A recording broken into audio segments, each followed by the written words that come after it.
That's Philip Shaibu speaking there. BKO, your thoughts on this, especially as he's responded to this, describing his impeachment as illegal and also an attempt to, quell his ambition because he wants to be the governor of Edo State. What do you make of this? Well, again, time is a gentleman.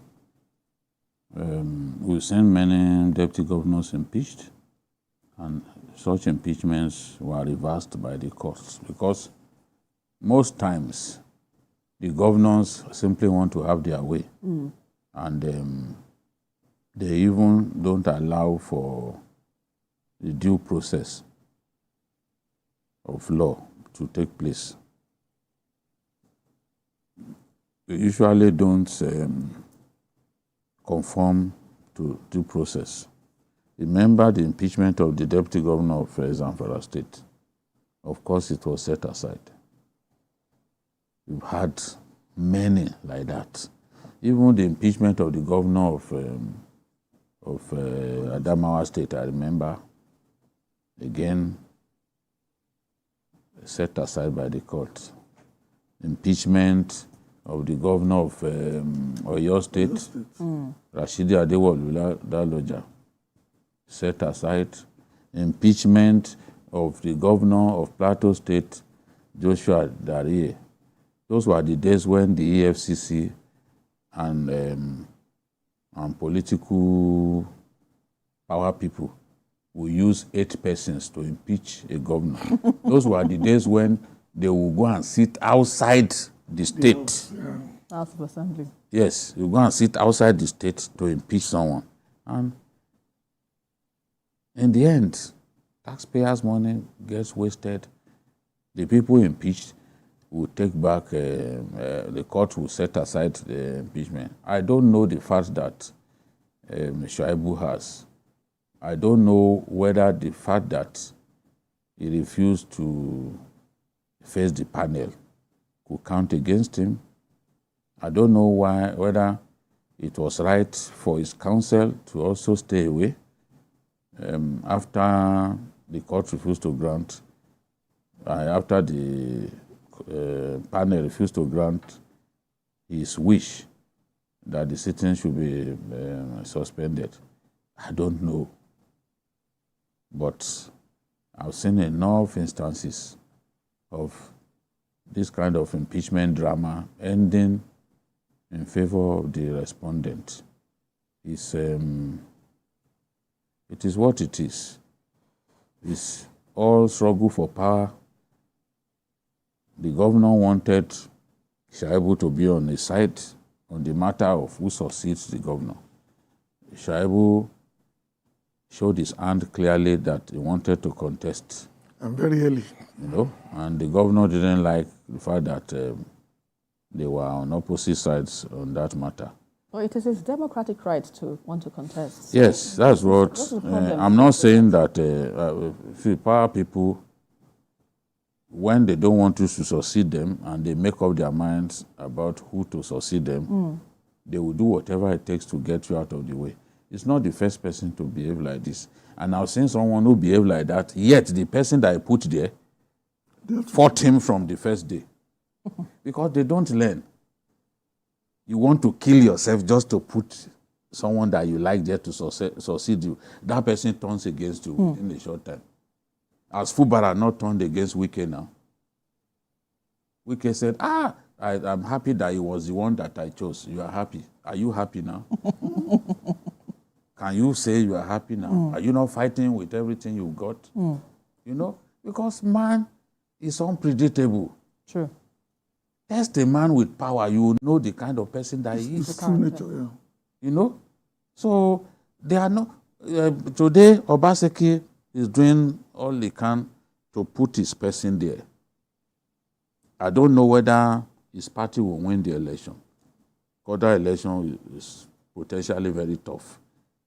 But there is no guarantee that even if his party wins the election, he will not turn against his benefactor. The way Obaseki turned against Oshomole. It's a recurrent trend in our politics. It's early days. Indeed. We will know, we'll see what happens in the coming days. But I think that Obaseki has succeeded in getting a big bone out of his neck, at least for the period of before the election. The period before the election, which is a very critical period. Right. He needs, he doesn't want distractions Stability. at this time. So from his party, he will need some level of focus, and he believes that Shuaibu has been giving him too much problem. Someone that can send his deputy far away from the government house is because he doesn't want to see him. He gets irritated by his presence. That's why even in church, The house of God. in the house of God, the man tried to greet him, and Avoided. he told the security men not to allow him to get close. In the house of God. In the house of God. So now he will be happy that, okay, I got him out of the way. The same way that I pushed Oshomole to one side. I finally pushed Oshomole's boy Protege. to one side. So where he is now will be behaving like a King Kong that at last have succeeded in getting two enemies Out of my way.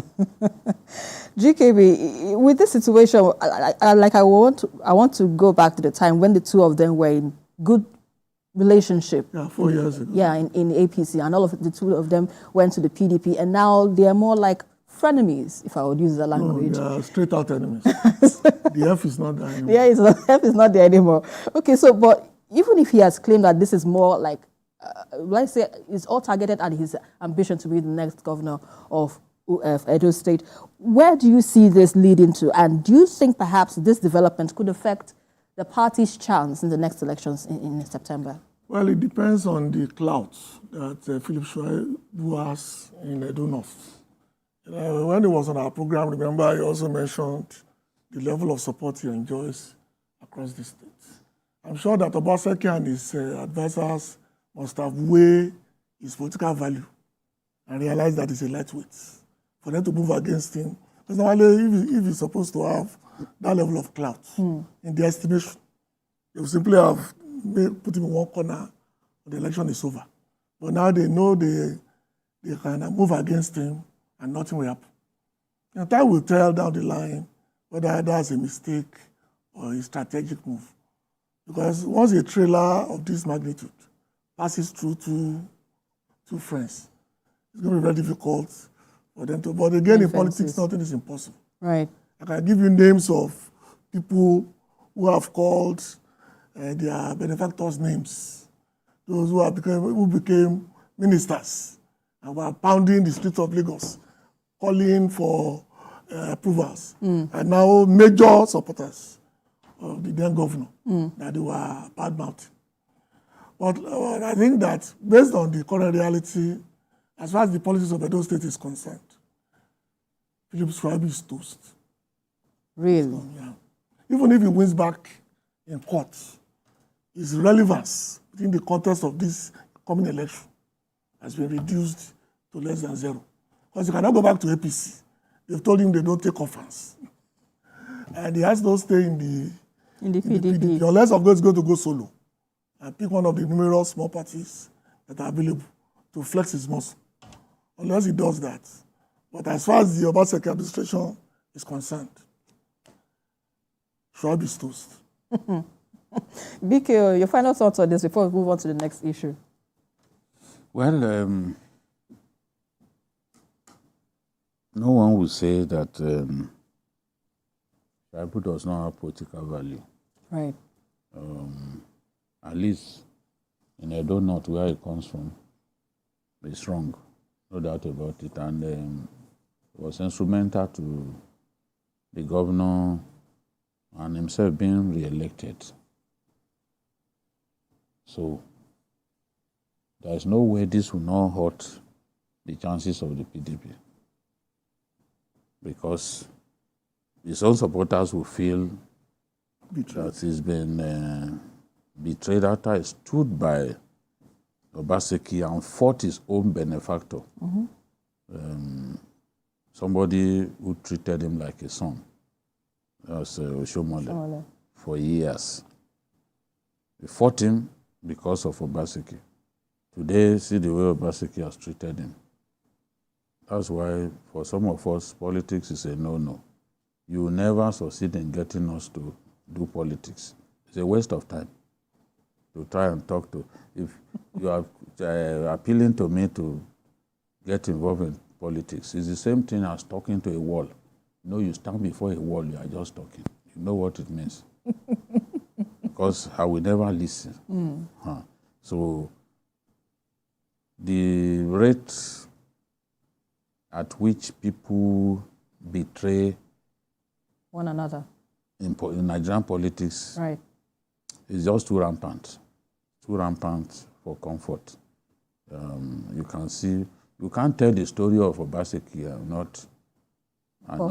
not mention the word, the word treachery.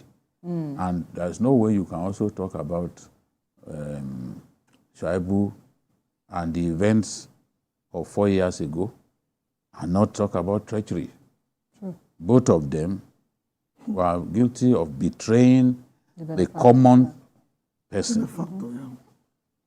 Obaseki betrayed Oshiomhole, who gave him a job in Edo State as one of his advisors, and fought his own cabinet members to be able to install Obaseki. Governor. You know, even his deputy then wanted to become governor. Oshiomhole's commissioners, a good number of them, teamed up with the deputy. They didn't support Oshiomhole. They didn't want this Obaseki. In the end, Oshiomhole still prevailed over them by getting Obaseki to win the primaries, the power of a governor. At the end of the day, what has he gained? Nothing. So this is the thing. Oshiomhole will be full of regret where he is